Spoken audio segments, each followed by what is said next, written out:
Go. What's about to go? Alright. And you know that. Dollar bets, dollar bets, dollar bets. What up, everybody? And happy 4th of July to Woo. you. I'm O. This is Z. I'm hyped for the 4th of America. Today. What? Special episode? Special episode. I should have changed my underwear. There's nothing more American, and I mean nothing, than betting on sports. Betting on sports through any means necessary, whether that's online, whether that's through we'll say a broker, a neighborhood broker in the back of a laundromat, you know, a guy that you met at the bar that's cheating on his wife, and you don't know until after you've made a bunch of bets with him, so you got to settle up. That happened to me before.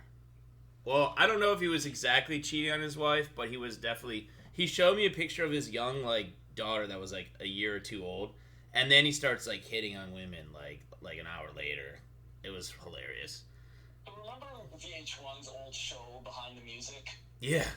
So I feel like this is behind the gambler right now. We're gonna get the true origin story of Z's betting. Oh yeah. We should. The real origin story. It started in 9th grade. I ran a tournament pool. I collected $5 from like 8 or 9 people, including myself, maybe. So like $45 or $50. I'm running it with the old like printouts, right?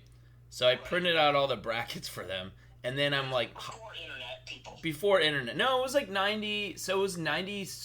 My freshman year was 95, 96. I mean, or 96, 97. It was definitely not ESPN.com where you could run a... Yeah, you could just print the bracket base. So it's like 96, 97. And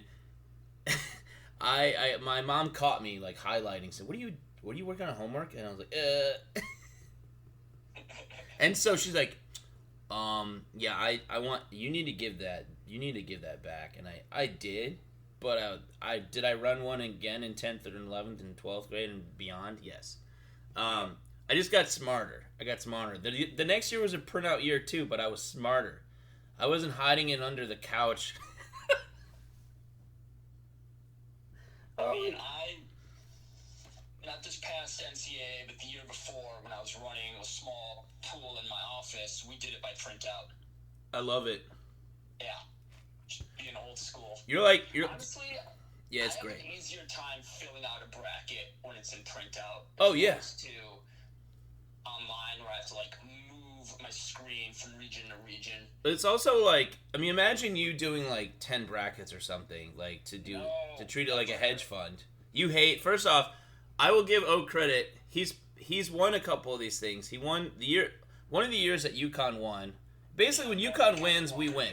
When UConn wins, we win. O and Z win when UConn win. Because I won an 18-1 bet that year before the tournament, and then you won the pool that I did. So like we both won that year. 2011, baby. We got Osama. But as you were about to give me my flowers there. Yeah. You won the pool, and you also you believe in bracket integrity, which I also support, but for me it's like a poker game. When you're playing against human players and you're not just taking the odds, then you're playing against them. You're not like, I'm so arrogant about it that I have the bracket hedging strategy where it's like you take the same Final Four or like a Final Four and Elite Eight and you mix it from there. For the most part, there's some things where like some teams are so good they're like the 2-3 matchup might be like really determine the champion type of thing. And then in that case, you might head to Sweet 16. But these people like people do like 4 brackets and they'll mix up their second round. I was like, fucking amateurs. But so I essentially use the bracket now to hedge my champion pick. And it's just like I don't even care about it, and I still end up doing pretty well because I follow this stuff and like, you know, you just follow. It's like a mix of knowing some stats, knowing some metrics, and mostly it's guts and eyeballs on the screen. How does my weird brain process this? And then, you know, you have your methods too, I'm sure. But this is America. This is the 4th of America, and this is all about talking about gambling. We actually have something that may or may not be gambling related that is a surprise that we're not ready to divulge to you yet, listeners. Oh, I want to know what it is. You can't. I you know what it is. He knows what it is. He knows what it is. I can't wait for you to tell everybody, hopefully by our next episode. Yeah. We're working on that. It's cool, though. It's definitely cool. Big news. It's big news. Huge. It's huge gambling news, and it doesn't sacrifice our integrity whatsoever because we don't have any.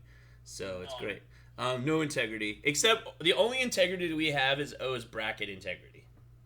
Yes. And I believe in it. I know I've tried to get you off of it because I want more people to, or more brackets in because it's fun. Yeah. But like, every year, it's okay. Zioli asks me to join his NCAA pool, and every year I tell him no. I'm joining pools that only allow one entry. Except you didn't the year that you won it. I know. Just pick UConn, I mean. At this point, it's like they're gonna win again, probably. Honestly, like that coach is. And after losing 2 lottery picks, 2 tops, what was it, 7 or 8 picks? Yeah. The other guys didn't go second round. Well, one other guy that was where? Yeah, Castle and Klingon. Yeah, but where did Newton sign? And Spencer, they didn't get drafted. I couldn't tell you. It's ridiculous. All Americans not getting drafted is absurd. In a bad draft, supposedly, we'll see, is absurd, right? It's absurd. I mean, Newton should have Bronny James' spot, for example, and Spencer maybe too. Spencer's maybe he's really only performed at that high of a level for 1 year because he started at Loyola, Maryland, and then went to Rutgers, and then went to UConn. Yeah. Which is such an upgrade. This is a great place to start. Bronny James. Yes. Is the drafting of Bronny James the most Nepo baby thing of all time? Of nepotism in the history of nepotism? Yeah, I think it might because there was no point. They could have just signed him. Were 3 teams below him going to take them? They could have got him cheaper. Why is the drafting important? I don't understand. Like, you could have grabbed Newton and then just signed Bronny James. Was Bronny James going to sign elsewhere? At that point, was he going to sign elsewhere? Like, what?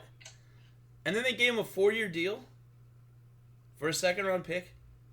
Was it 4 years? I don't know. It was more than 2 years. 4 years with a team option on 4, or somebody has an option on 4. Here's an option. Don't draft him. Don't draft him. What did he do? 4 points a game? Well, okay. And here's the thing. He was hurt.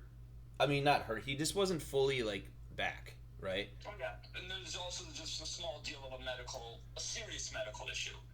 I'm not talking about a 20. Yeah. We're not trashing the person. Defect. The only thing he has remotely done that I'm like, come on, man, was what are you saying that I don't know, this whole thing about the coach JJ Redick. What a hateful situation if you have integrity. If you have bracket integrity or regular sports integrity, you do not like the Lakers probably at this point.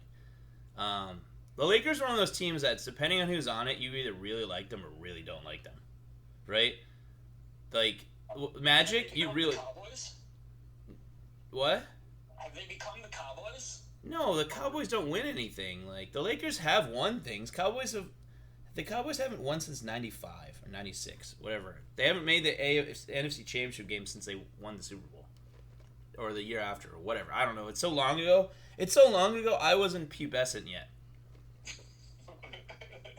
The Cowboys are a pre-pubescent empire, okay? Yeah. They're but still relevant just based on market and their stadium and their owner and they've had talent on that team. They just haven't put it together. Yeah, I know. It's they just don't have the whole. They haven't been cellar dwellers. Let's put it that way. No, but they're not. They're only relevant because you keep talking them. Get my name out your mouth. Get the Cowboys' name out your motherfucking mouth.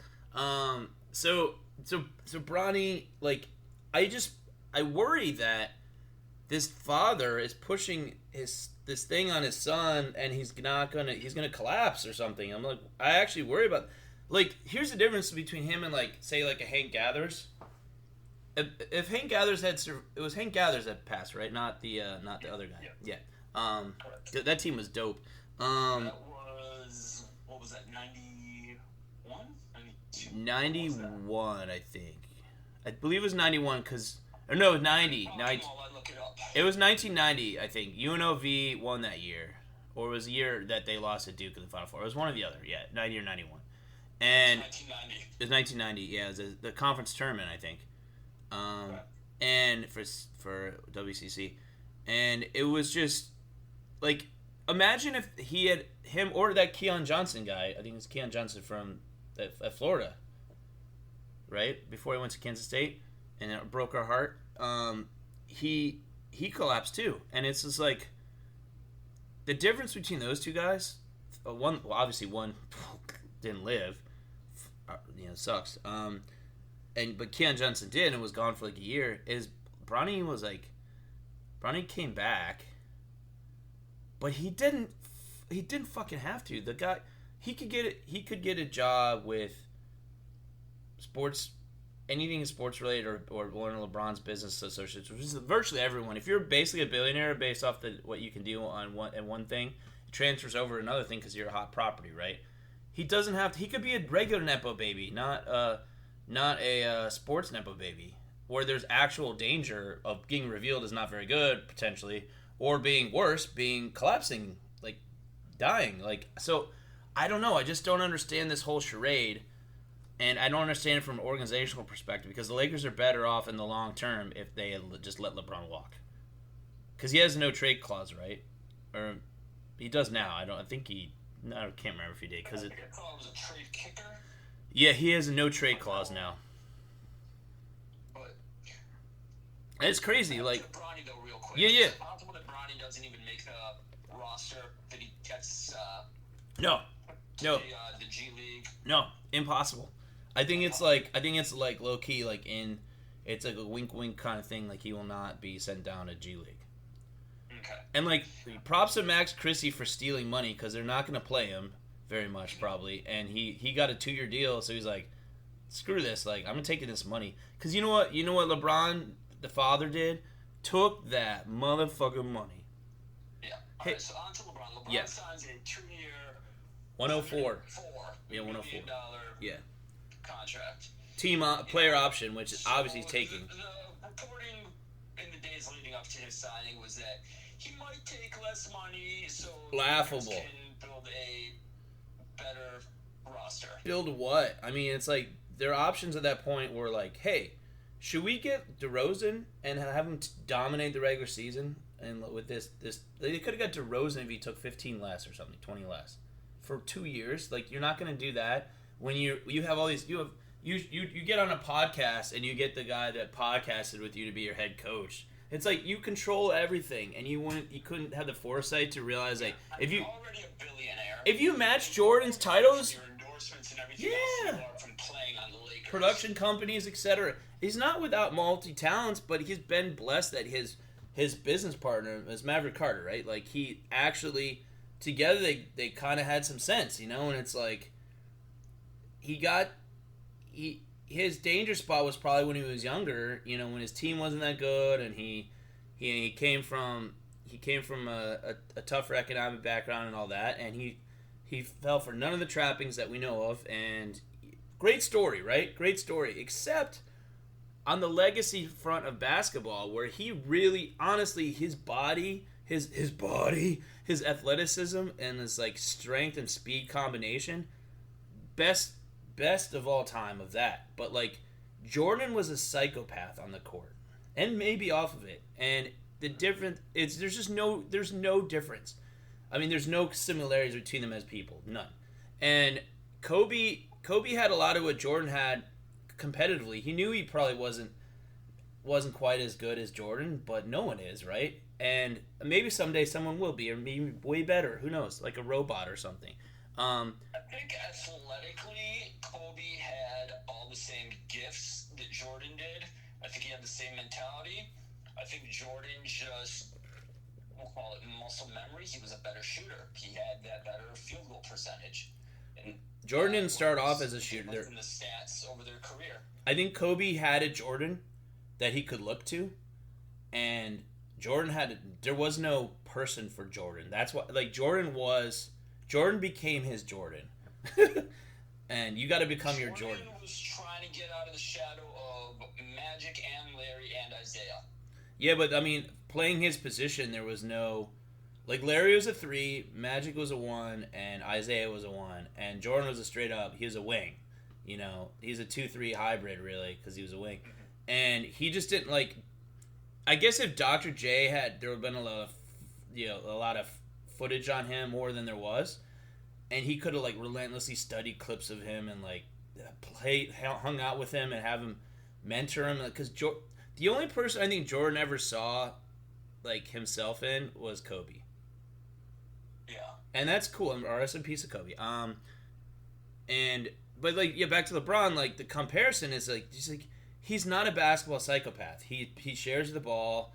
He defers sometimes. It's surprising that his greatest play of all time. We talked about it off air. I think was his chase down block in Game 7 in 2016. I mean that was an incredible play. Like Iguodala didn't see him coming, right? I mean, theoretically, Iguodala could have gone faster and gone for the dunk or the layup, the reverse or whatever. But LeBron comes out of the fucking shadow of death and just like blocks him against the glass, and you're like, oh wow, is this the moment where the back end of his career he could eclipse Jordan? And the answer was no. No. The answer is a resounding no, I think, because. See, the ridiculous part is, like, you know how much more money... I mean, I know there's basketball inflation with the salary caps going up and the TV deals and stuff. Jordan fucking built those TV deals. Magic and Larry saved the league, and Jordan built the shit. The TV deals and all that. The individualized... deals were the second thing. Well, the individualized... endorsements. Yeah. I mean... Sponsorships and endorsements, and that brought the TV money. So Magic and Bird are like Superman and Batman. Like they just built the superhero thing. Jordan was the birth of the Avengers and then LeBron is like, I don't know, Captain Marvel.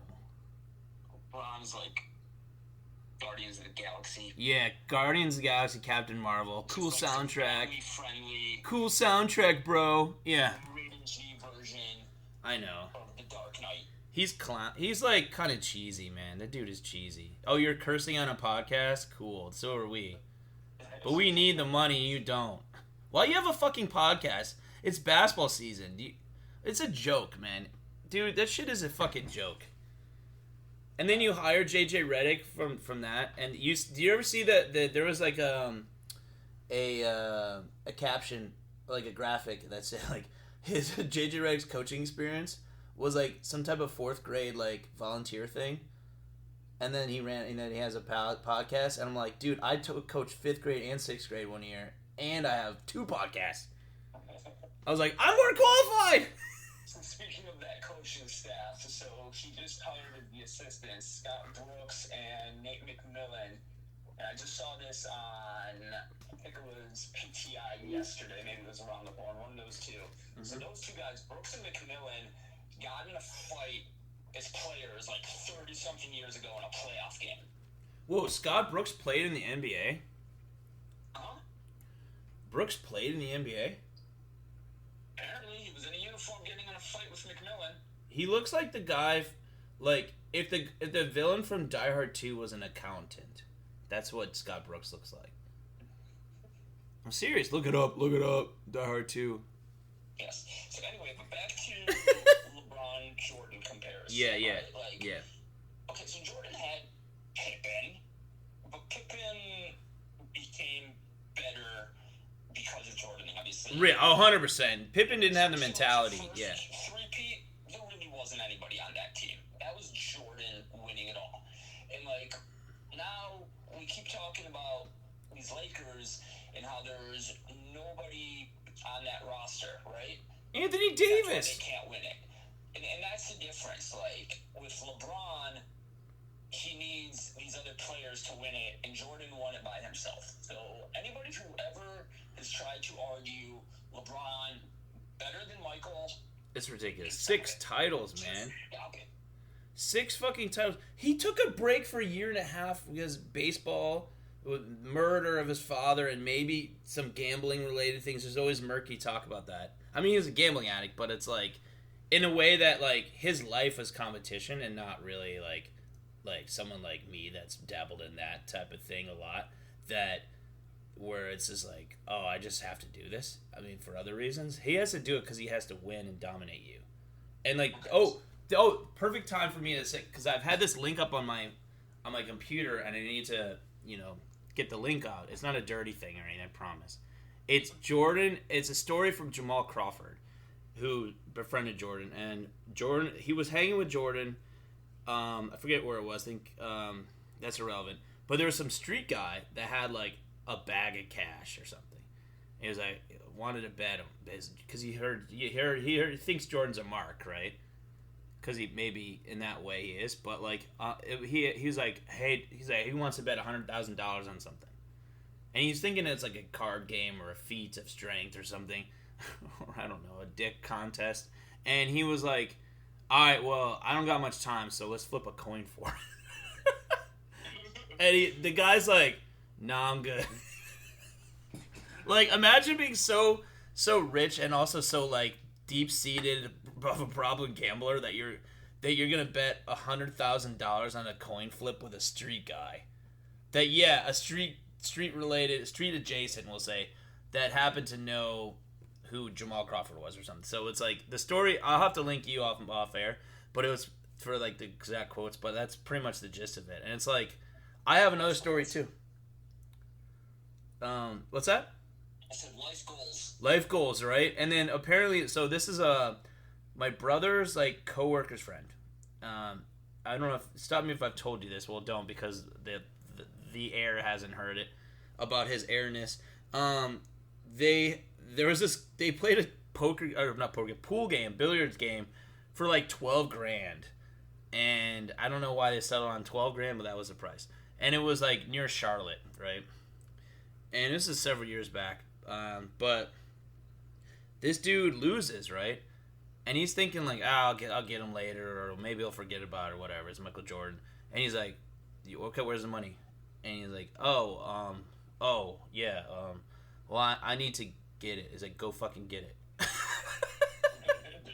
You're right? And it's like, that alone, like, is LeBron maybe in some ways a better role model, a better person?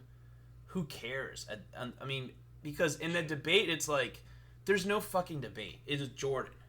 Kobe emulated the shit out of Jordan, was the closest that anyone's ever going to come, I think, to matching that type of player and that type of mentality. The Mamba mentality was birthed in Jordan's soil, like. And it died with Kobe. It died with Kobe. I think it did. I mean, at least in basketball, because there's no one else that's going to have that direct handoff, right? Because he literally was like. The closest that there was to having that mentality and that eat your enemy persona was Westbrook, who I'm a huge fan of, but obviously is not in that conversation of GOATs. No, because I don't think he didn't play with anyone that would give him the control properly. Because you're playing with.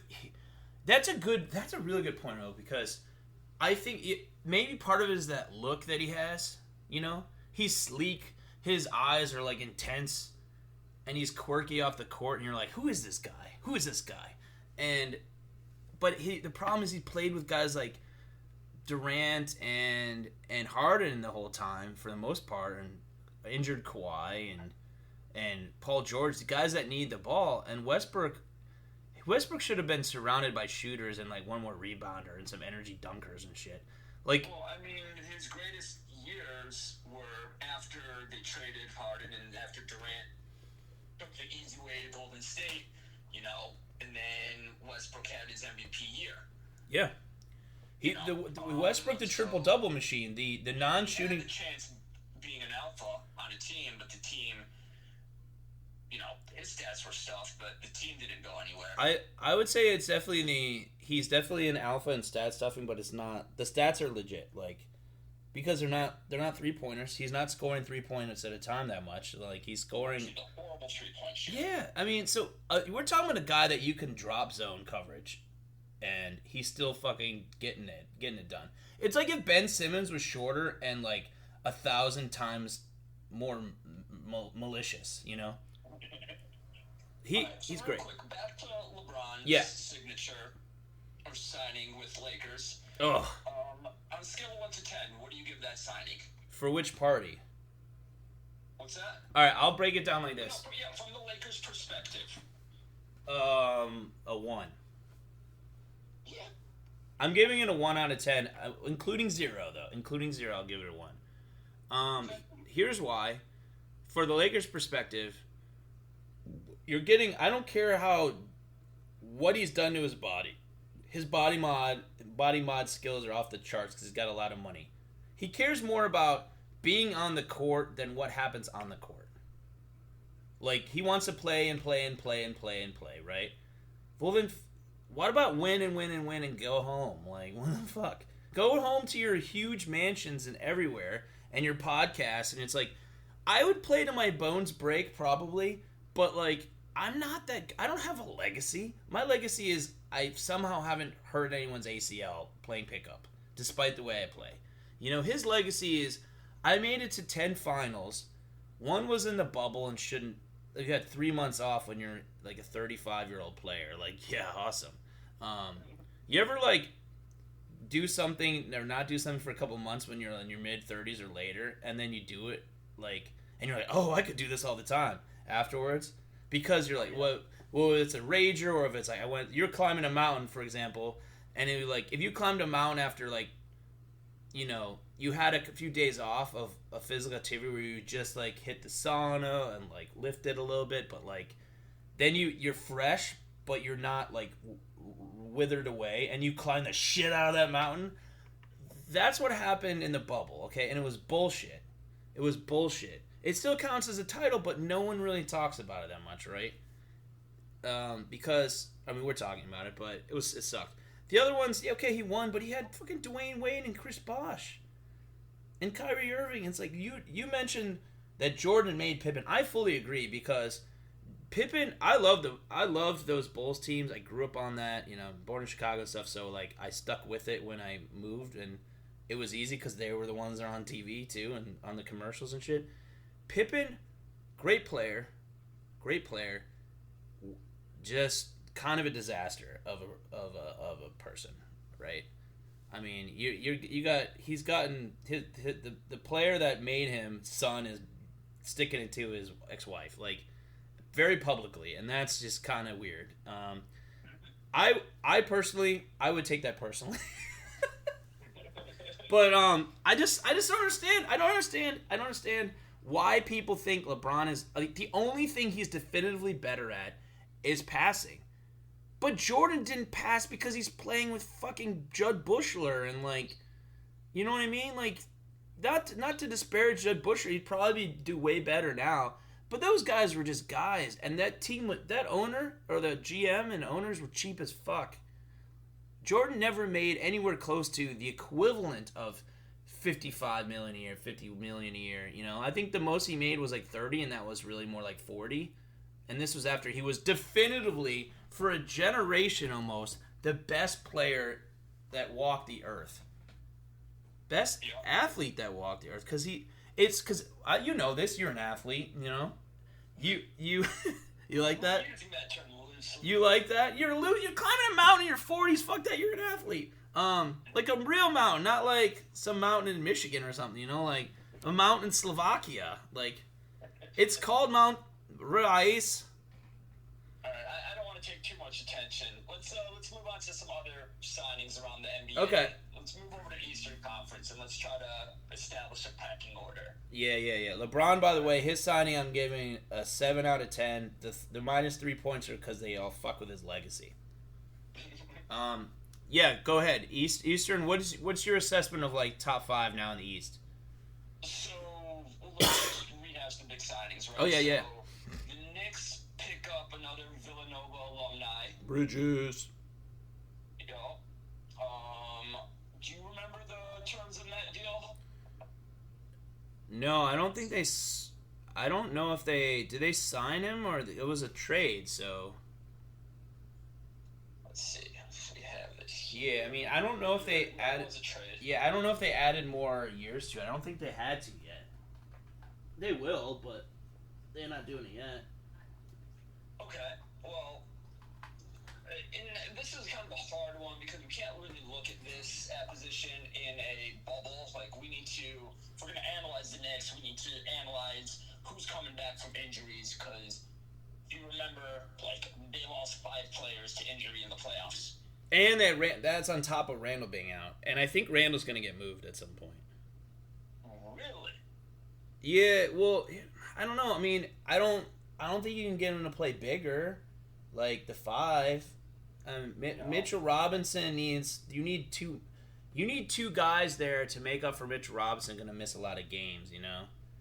That's just what happens at this point. Probably still going to do something, maybe with a mid-level exception or something. They'll pick somebody up because they lost Hardenstein. They're going to OKC. Yeah, they're going to move some. I mean, I definitely think they got better because first off, they knew what they're capable of. So they went out and got the other Villanova guy. Their team chemistry is off the fucking charts. They went to college together, dude. This is like, it's insane. It's like, I don't even know how to, like, if it was like a frat that was just raging, gets together and they're like 28 and they have money and now they can really party. Yeah. I mean, that's what it's like. That's one. Yeah, that's one. I think the other big acquisition of the Eastern Conference is Paul George to Philly. Although I personally don't think I don't this like is it. as big of a deal as people are making it out to. I think Paul George is already on the backslide of his career. I think he was never like he's really good, obviously, but not like this. He's maybe a second division alpha where if he played on the Hornets, he'd average like 29. He had that one really good year in Indiana where like people were having a conversation like, could they beat Cleveland and LeBron? Yeah. And no, they didn't. The answer is no. The peak of Paul George, and he's kind of just been riding. He's PG-13, you know. He's not a rated R, and he's not gonna really go for it. He's PG-13. That's what Philly did. Philly, in that regard, made a PG-13 move. So they got 3 guys making $130, $140 million a year total. Yeah, good luck with that. When one of them's Embiid, he gets hurt. Like, the dude gets hurt. Maxey, they should have built around Maxey, and they should have had contingency plans for my man Embiid. Because they picked up Andre Drummond. Yeah, but that's to let contingency plan. Not to let him do the dirty work. He's going to get you 20 minutes. He's going to get you 12 points and 14 rebounds. But you're like, why can't he do more? Wow, we should extrapolate that. He's not. He's been playing at that size and that physicality level since he's like 19 in the pro. So it's like, well, you remember Drummond? It's like Drummond was not the reason the Pistons weren't better than they were with him. Like he's good, man. They just didn't roster construction, dude. I like that move for Philly, but I just don't think the Paul George move was the right move because you got Maxey on the wing and you just drafted McCain. See how he does, man. Like, you don't need. I just don't think they needed a 3. Like, yeah, they needed to get rid of Tobias Harris, and the Pistons fucking took him off the hit. But we're not talking about the bottom 3. We're talking about the top 5. We'll spare the Pistons on America Day. 4th of America. The 4th of America will spare the Pistons. Yeah. So it's bringing everybody back. I got New York second. We talked about what they did. We talked about what Philly did. Is Milwaukee going to come back to being relevant? Like, they kind of came on strong at the end of the regular season. I'm trying to think if they're 5th or they're 4th. I think 3rd is probably Philly or Indiana. I was going to say, is Cleveland in there? They just extended Mitchell, didn't they? They extended Mitchell, and they replaced the coach. But I mean, it doesn't. The coach wasn't the problem. I actually think Bickerstaff will do better than Monty Williams because I think he'll move some pieces. Yeah. I think he's there to like shake things up and develop some guys, and then he gets fired, and then the next guy either finally does well when they have yet another GM, or they just implode again. How did we get back to the Pistons? I don't know because Bickerstaff. You mentioned Bickerstaff. You mentioned Bickerstaff. I mean, you mentioned the coach, so or Mitchell. So, anyways. It's my fault. It's 4th of America. It's definitely not my fault. It's 4th of America. I'm going to claim responsibility for that. I'll go and then you go. Let's let's say, who's your number 5 in the NBA East? I'm gonna go with. I'll go with. Fuck it. I'll go with Milwaukee. Number 4, I'll go with Indiana. 3, I'll go with. Philly. 2, New York. 1, Boston. Boston's regular season record's been good. At Milwaukee in 5. Yeah. I think Orlando takes another step. Oh shit! I forgot about Orlando. 4. Okay. I will put. I'll go Philly at 3 because, as I said, I'm a little more bearish on Paul George. Yeah. I think Boston is going to be a one-hit wonder there too, and I'm going to put New York 1. New York. Especially, well, with the caveat that Randall comes back healthy. Yeah. Everybody comes back healthy and plays. Yeah, I don't see New York moving Julius Randle. I was just thinking on terms of seeds, like playoff seeds, like how things just shake out. But I think the top 6 or 7 is such a lock. Like I think Orlando and Cleveland are up there too, and then 8 through 15 are just like, who knows? We can all agree that Detroit will be 15. They might fuck up and get 13th, and that's the year they would have won the lottery, hypothetically, or something. But apparently being last place would not help you in the lottery. Nor should it. This isn't football where there's like 16 games and like there's parity and full parity and like there's a different sort of free agency in NBA than the NFL. Like, I don't know. And also, football fans are more easily tricked, so that's why they get the parity. They did it for the money. And NBA fans are like, I'm not falling for that. That's why those arenas get empty and the football stadiums of shitty teams get full as fuck. All right, so football.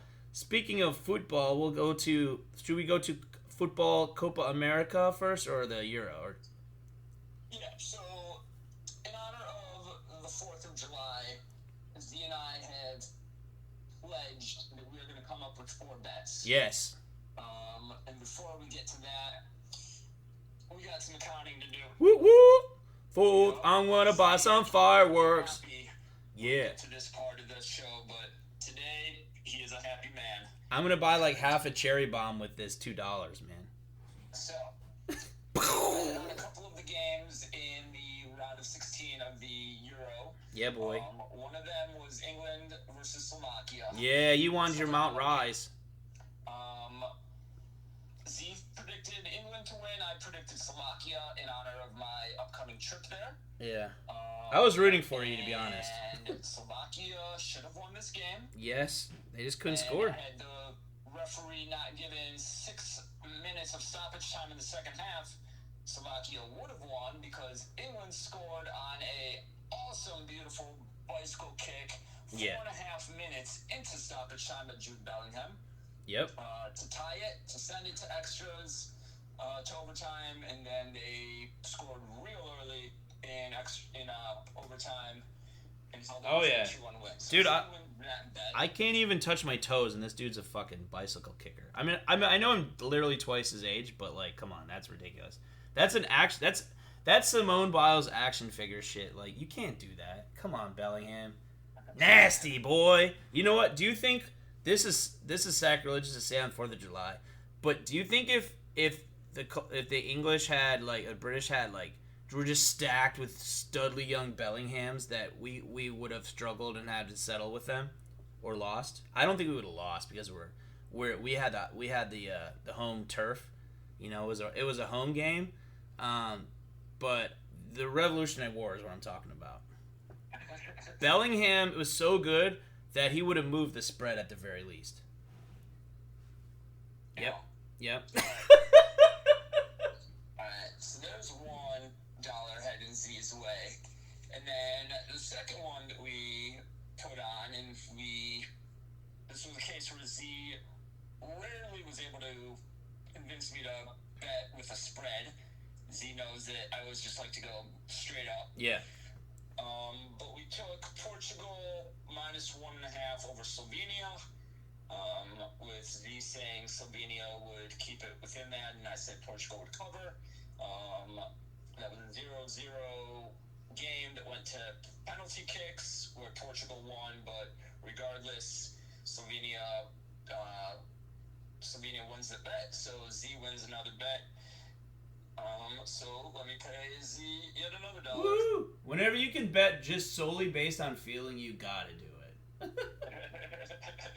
You gotta do it. I was like, you know what? Portugal's not like in these big tournaments. They don't just blow you away that often. They're good, but like they're not gonna like beat you 4-0. I don't care who you are, unless you're like Crete or something, or like Vatican City, like Portugal 19, Vatican City 3.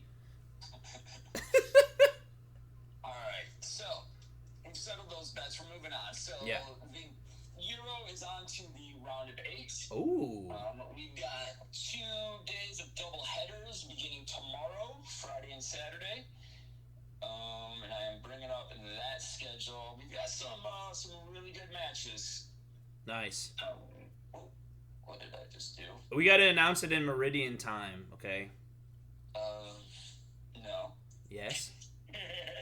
Yes. Greenwich Meridian. All right. So, as I said, Z and I are determined to come up with 4 bets in honor of the 4th of July. Yes. So we did. We did. And here we go. So, Euro round of 8 starting tomorrow. We got Spain versus Germany. Oh yeah. Spain is one of the 2 teams I predicted would win it all, so I am going to stick with that thought and say that Spain will take out the host nation. And I say Germany is going to take a shiza on O's prediction. You want to put $1 on that? I got $1 on that shiza. Okay. Oh yeah. So, Yeah. let's put that in. Locked it up. And this is going to be straight up. I'm going to make you pay me in Deutschmarks. Fuck the euros. I'm going with That's Deutschmarks. exchange currency, but I know. I'll pay you 96 euro pennies if you win the bet. Is it? What's the exchange rate too with these? Like, is it going to change the next couple months with these elections? Is it like we don't know anymore? It's constantly Yeah, I know. changing, so, but you wanted to know the conversion rate. It is €1 is 108 American. So if we flip that, it's $1 is 93 cents. 93 euro. cents. Yeah, about 92.8 or something like that. Yeah. So Cool. all right. Back to sports and enough with international finances. But the dollar's beating the euro on 4th of America. Okay. What's that? What'd you say? The dollar's beating the euro on the 4th of America. Lee Greenwood's out there spending money at strip clubs. Woo! All right, here we go. Game number 2 tomorrow. We've got Portugal versus France. These are each teams that Z and I have in our two-team prediction. Yeah. And then there's also this little sub-storyline of this game. Portugal's star, even at his advanced age, Ronaldo, used to play at Real Madrid, where he won many, many championships, both for country and for the Champions League. And coming to play at Real Madrid this coming year is Kylian Mbappe, of course, France's star. So this is the battle for Real Madrid. Yes. Z and I are just going to double down. We each have already put money on these teams, and we're just going to add another $1 to it. France. Z gets France, O gets Portugal, so Yeah. I will put that in the table. You think Ronaldo has a skincare line? What's that? Guy's looking fresh. Do you think Ronaldo has a skincare line? Not answering that question. I bet you know. You know what teams he played for. You probably know if he has a skincare line. No, bro. All right. So Do you those are the 2 even games use tomorrow, moisturizer? and then Saturday, we got England versus Switzerland. England just beat Slovakia, as we just discussed. Luckily, Switzerland, on the other hand, took out Italy 2-0. Yeah. Italy, who was coming into this tournament one of the favorites. Defending Euro champion from 2021. Yeah. Z, what are your thoughts going into this? I mean, Do you want to forgive England for how unfit they have looked in this tournament. No, I mean, I'm just gonna take England because like it's Switzerland. Come on, but I do think that England just is one of those things that just can't get it together. It's like that once promising older brother that just doesn't get it going, and you're just like, oh well, they were good in kindergarten. It's like 1966, whatever. But I'm taking them anyways. I'm taking England. I'm taking them anyways. Locking them in. Okay. I'm gonna take Switzerland because today is July 4th. Yes, exactly. There you go. Even though the game won't be on July 4th. Yeah. I also I have to back up my Bellingham comments about him being a great soldier. And maybe some history buff out there can email us. I think the Constitution, or not the Constitution, the Declaration of Independence was actually signed on the 6th, or something happened on the 6th. I think it was signed on the 4th and written on the 2nd or 3rd. I don't know. You'd have to check his Google Docs. We're gonna look up Thomas Jefferson's Google Docs in Monticello. Why don't you look this up real quick while I put this into the table? We got England, Swiss. When was it was not ratified because that was a constitution. So when was it signed, right? When declaration.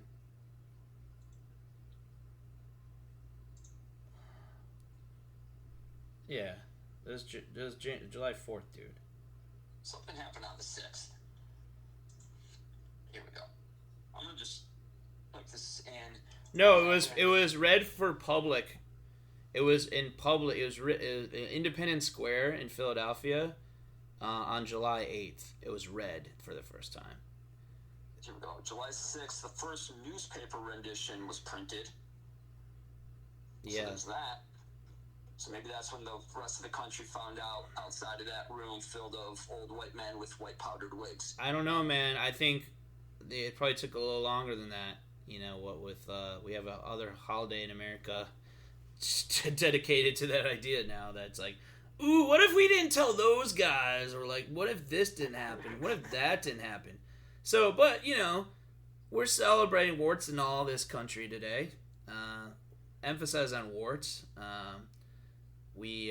I'm a wart myself, and that's okay. We're great. We're great. And it was July 2nd where the Continental Congress actually voted for independence. So then he's like, hey, you can write. You're literate. Why don't you go write this? And that's what happened. That's what happened. Yeah. All right. One more game in the Euros. It's Netherlands versus Turkey. We're not betting on this one.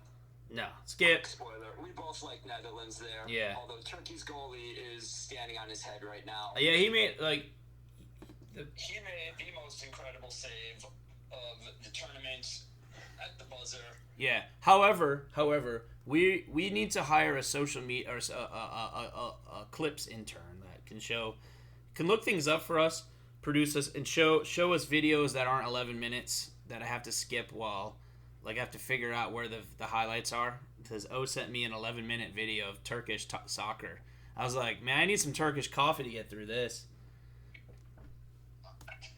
But that's okay. We're not. YouTube video, you could have easily just fast forwarded it. No, I was on my phone. I didn't have my computer yet. And I know you have bracket integrity and you have video integrity too. You probably still have a Betamax in your basement. As a sports fan, you should have watched it because it was all wonderful. I mean, I didn't look. I'm doing things, man. I didn't bet on Austria and Turkey, and I don't bet on it. I mean, if it's international soccer, and I don't really have like a dog in the fight of Austria, like the Austro-Hungarian Empire or whatever, Ottoman Empire. I'm good. I'm not like you have to go back to Ottoman Empire for me to care about that game. Unless we were to bet on, I should have taken Austria.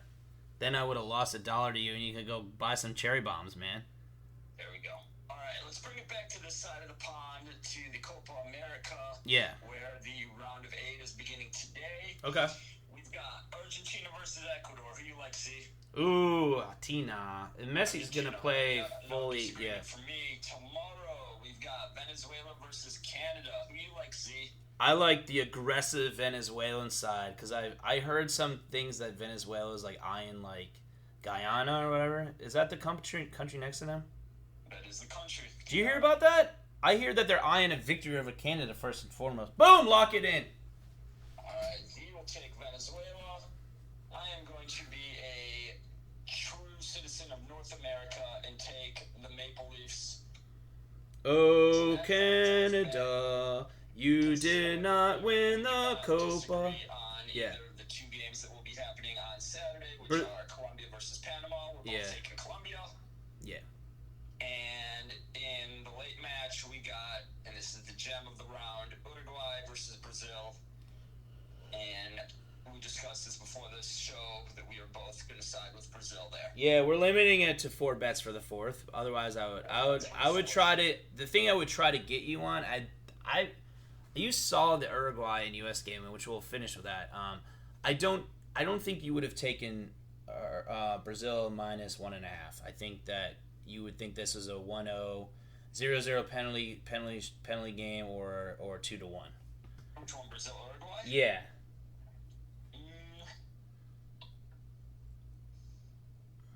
When is that game? We could always do another episode before that. Next Saturday night, 9 p.m. Eastern time. I could see that being like a 3-1 Brazil game. All right. Well, we're gonna table that one because we're sticking to fourth, but yeah. I would. Either way, we still both think Brazil's coming out on top. Yeah, I think Brazil in penalties, honestly. They have more fire. They definitely have more firepower, but Uruguay barely cared, and they were still being chippy, and like they didn't need a win. Like, they were good. Their goal differential was like 7 going into that game. There was no chance they would have missed it, and they just still was like, let's rip out their hearts. And the 5-0 thrashing that they received from Uruguay. Oh yeah. So, this is American. Let's react / maybe overreact if you're a supporter of this man. Do you want Berhalter on the first boat somewhere else? Or do we just not care? Is he gone? Why isn't he fired? Fire him on the 4th of July. It's American sports. Fire him on the 4th while he's holding fireworks. They will probably let the tournament finish so that they're not trying to steal any headlines from a well-deserving team. Fuck that. Let's steal the headlines. The headlines where? Listen, just because you're not a diehard soccer fan, it's time for you to face the music. Soccer is growing by the day in popularity in this country. I would dare say it could replace baseball as the top 4. Nobody cares about baseball. Soccer has surpassed baseball in popularity. It's probably even surpassed hockey. Well, hockey's probably below baseball on this list, so... Hockey's below baseball, yeah. Soccer behind football and basketball in terms of popularity in this country. It doesn't matter about its popularity. They're not going to win anything. And I will continue to watch international tournaments. Still all eyes on the Copa America, even though the U.S. has been eliminated. We're not going to get into demographics, but like, there's people that aren't going to watch a non-American soccer non-finals, like the quarterfinals of the Copa America between Venezuela and Canada. What type of ratings do you think they're going to get stateside? Oh, I'm watching the hell out of that. Well, you are, but you for my dollar. You got to cheer for your dollar, and I'll probably watch it. Venezuela. I just get curious. Like, I used to get obsessed with like random countries in the Olympics, like Belarus. Like, something is off with me for sure. We know this by now. You've listened, and you're my friend, so you know this. Something is off with me. So I get these little inklings in my head, and sometimes it leads me to bet actual money on them, and whatever. I'm gonna keep doubling down. I'm gonna double down. I'd say Berhalter's gone, but I would steal the thunder because this is when people are actually fucking paying attention. Like, if you're correct, they're paying attention now, so that should matter more right now. And you don't wait till the tournament's over.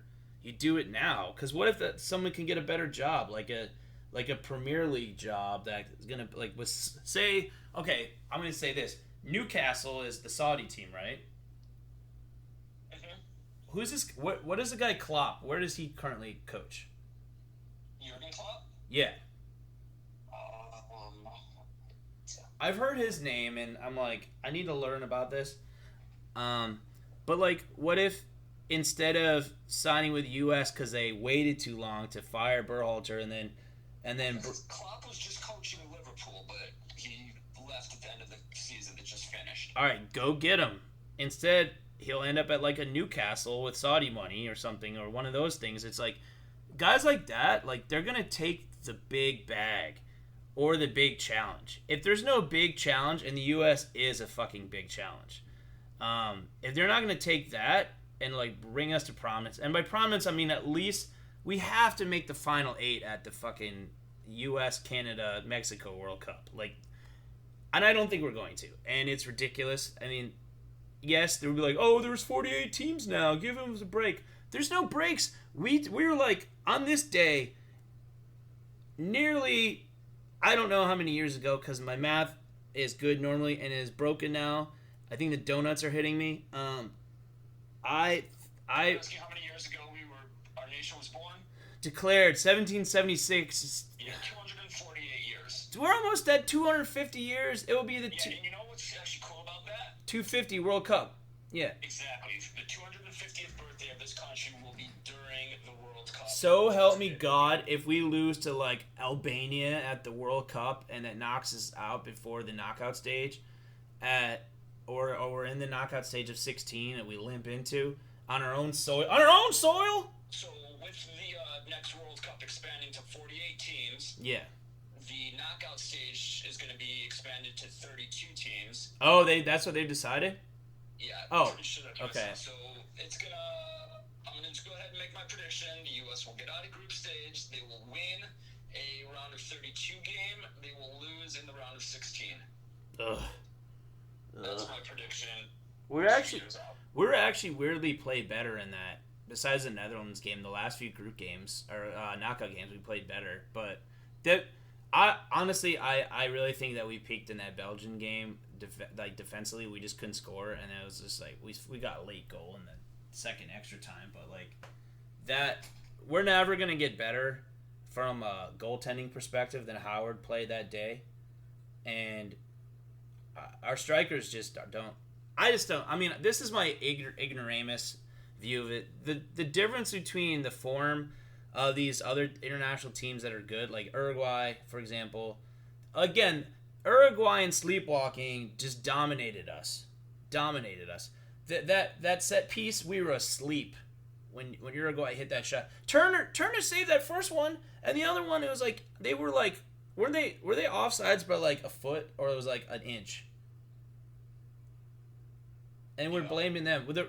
We needed 2 goals minimum. Didn't we have to win 1-0 or 2-0? And we're worried the game we lost 1-0, blaming it on the refs when there was like 20 minutes left in the game and we hadn't scored yet. And come on. And then, dead man walking Berhalter's upset with the refs too. You know what? Go work at Denny's. Go on. The 5th of July, that guy's resume needs to be on Indeed, so help me God. All right. Should we wrap it up? Yeah, I'm wrapping it up. I mean, that's the only type of rapping I'm ever gonna do. Everybody have a wonderful 4th of July. 4th of America, Lee Greenwood, motherfucker. That's today. Make some bets. Blow your money. Win some more. Good night. Good America.